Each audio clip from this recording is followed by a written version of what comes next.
pesos na ang pamasahe sa mga modern jeepney. Gikan sa 14 nga pamasahe kaniadto. Samtang 13 pesos na ang sa traditional jeepney. Gikan sa 12 pesos nga plitihan. Kinihuman nga epektibo na ang piso nga provisional sa dugang pamasahe sa unang 4 ka kilometro. Sigun pa sa usa ka pasahero, uyon siya niini. Aron nga makatabang sab sa mga driver nga kanunay nagapaningkamot. Angay lang yun. Masabtan man na to tong sa kamahal po sa gasolina, sa mga palali. Buhi-buhi lang. Murag okay man ma'am. Makatabang-tabang po sa mo ang pang sweldo. Kahibaluan, Oktubre 8, gipatuman kini sa tibuok nasod. Matud ni Paterno Renato Padua, Regional Director sa Region 12 sa Land Transportation Franchising and Regulatory Board kon LTFRB. Tumong niini aron nga makatabang sa mga driver sa ilang panginabuhian tungod sab sa padayong pagsaka sa presyo sa produktong petrolyo. Approval na yung increase ng pamasahe, 1 peso. Hindi na kailangan ng fare matrix dito dahil provisional lang.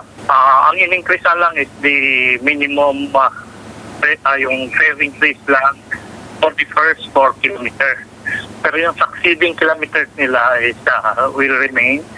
Saka wala ng pati yung 20% discount for PWD, senior citizen, at yung students. Si Orly Sabilita, General Manager sa Metro Gensan Transport Cooperative. Good news kini ilabi na sa mga driver sa traditional jeepney. Asa dugang kini sa ilang kita sa matag adlaw. Pananglitan sa tibuk adlaw sa 4 ka rota, makapamasahero sila og kapin usa ka gatos sab ang madugang kanila. So I don't know ang arrangement sa operator o ang driver nga nag-aarkila, but maybe siguro patasan po sa operator ang boundary or that's the arrangement but as far as the co-op is concerned, natuman namo ang katong minimum nga wage sa katong mga empleyado kay whether ni saka o busuban na siya permanente ang ilahang pagsweldo. Ang petition manggudana actually is the original petition